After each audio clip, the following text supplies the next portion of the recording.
জানেন কিভাবে শ্রী রামচন্দ্রের মৃত্যু হয়েছিল? ভগবান হয়েও কেন মরতে হলো রামকে? কোন ভুলের জন্য, কোন অভিশাপের জন্য রঘুপতিকে দুনিয়া ছাড়তে হয়েছিল? কি হতো যদি তিনি আজও বেঁচে থাকতেন? পৃথিবীতে অধর্মের বিনাশ ঘটাতে যুগে যুগে এই ধরা ধামে অবতীর্ণ হয়েছেন ভগবান বিষ্ণু।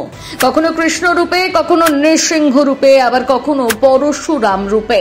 তেমনি ত্রেতা যুগে ন্যায়ের দাতা হিসেবে রাম অবতারে জন্ম নিয়েছিলেন বিষ্ণু। রাম রাবণের যুদ্ধ থেকে শুরু করে সীতাহরণ সবই রামায়ণের পাতায় পাতায় বর্ণিত রয়েছে। আজও সকল হিন্দুদের ঘরে পূজিত হন পুরুষোত্তম রাম। রাম রূপে পৃথিবীতে আসার পর থেকে তিনি একের পর এক সংগ্রাম করে গেছেন। জন্মের পর থেকে একের পর এক কঠোর পরীক্ষা তিনি দিয়ে গেছেন। এমনকি শেষ জীবনে এসেও তিনি সুখ পাননি। মৃত্যুর সময়ও সহ্য করতে হয়েছিল অসহ্য যন্ত্রণা। অনেকেই রামের জন্মকাল থেকে শুরু করে সীতার সাথে বনবাস সব কাহিনী জানলেও রাম কিভাবে মৃত্যুবরণ করেছিলেন সে সম্পর্কে অনেকেই জানেন না। রামের মৃত্যু ঘিরে রয়েছে এক বেদনাদায়ক কাহিনী, যা শুনলে আপনার চোখে জল চলে আসবে। রামের এই মৃত্যু কাহিনী লেখা আছে পদ্ম পুরাণে। যশরথ পুত্র এবং অযোধ্যার রাজা রাম দীর্ঘ 14 বছর বনবাস কাটিয়ে ফিরে এসেছিলেন অযোধ্যায়। এরপর টানা 11,000 বছর ধরে তিনি এই অযোধ্যায় রাজত্ব করেন। একে একে পৃথিবীর সমস্ত পাপ মুছে দিতে থাকেন। সেই সাথে অযোধ্যার মতন বড় সাম্রাজ্য নিজের একা হাতে সামলেছেন। এমনকি নিজেদের ভাইদের, পুত্রদের হাতে একে একে দায়িত্ব তুলে দিতে থাকেন।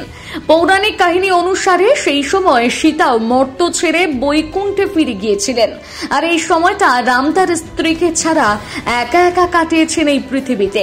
সীতার চলে যাওয়া তিনি মেনে নিতে পারেননি। ধীরে ধীরে তিনি দুর্বল হয়ে পড়তে থাকেন। একসময় রামের মনে হয় তার এই পৃথিবীতে সব কাজ শেষ হয়ে গিয়েছে, এবারে এই ধরা ধাম থেকে বিদায় নিতে হবে। কিন্তু সেই সময় হঠাৎই একজন ঋষি রামের সাথে দেখা করতে আসেন। ঋষি বলেন তিনি একান্তে রামের সাথে কথা বলতে চান। রাম ও ঋষির এই আদেশ মেনে নিয়েছিলেন। তিনি তার বিশ্বস্ত ভাই লক্ষণকে কক্ষের বাইরে পাহারা দেওয়ার নির্দেশ দেন, আর সেই সাথে বলে দেন এই কক্ষের ভেতর যেন কাউকে প্রবেশ করতে না দেওয়া হয়।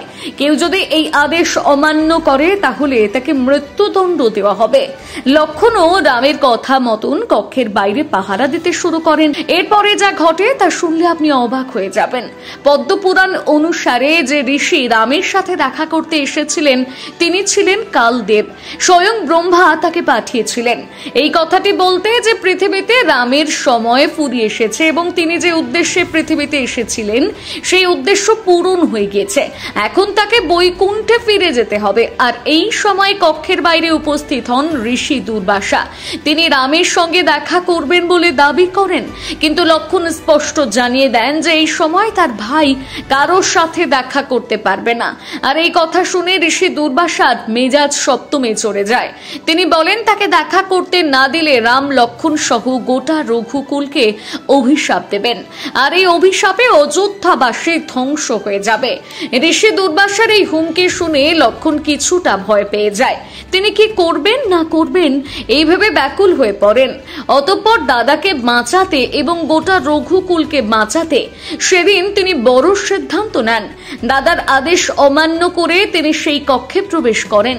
লক্ষণের এহেন কাণ্ড দেখে রাম কিছুটা হতাশ হন। সেই সাথে ধর্ম সংকটে পড়ে যান তিনি। একদিকে নিজের সন্তান সম ভাই আর অন্যদিকে তার নির্দেশ বাণী, সব মিলিয়ে তিনি অসহায় হয়ে পড়েন। সেই সময় ঋষি বৈশিষ্ট্যের নির্দেশ অনুসারে তিনি ভাইকে মৃত্যুদণ্ড না দিয়ে রাম রাজ্য ছেড়ে যাওয়ার আদেশ দেন। লক্ষণও সেই আদেশ মতো রাম রাজ্য ছেড়ে চলে যান। কিন্তু রাম ছাড়া লক্ষণ যে অচল, তাই তিনি সিদ্ধান্ত নেন এই পৃথিবী ছেড়ে চলে যাবেন। সরজ নদীর তীরে গিয়ে তিনি নিজের দেহ ত্যাগ করেন। প্রথমে সীতা, এরপর লক্ষণ, একে একে সকলকে হারিয়ে রাম ভেঙে পড়েন। তখন তিনিও সিদ্ধান্ত নেন এখন তাকেও এই ধরিত্রী ত্যাগ করতে হবে। ছেলেদের সমস্ত দায়িত্ব বুঝিয়ে দিয়ে তিনি পৃথিবী ছাড়েন। সরজ নদীর তীরে এসে নিজের মনুষ্যরূপ ত্যাগ করেন। মনুষ্যরূপ ত্যাগ করে ঠিক সেই সময় বিষ্ণুরূপে হাজির হন বৈকুণ্ঠে। এভাবেই রামের মৃত্যু হয়।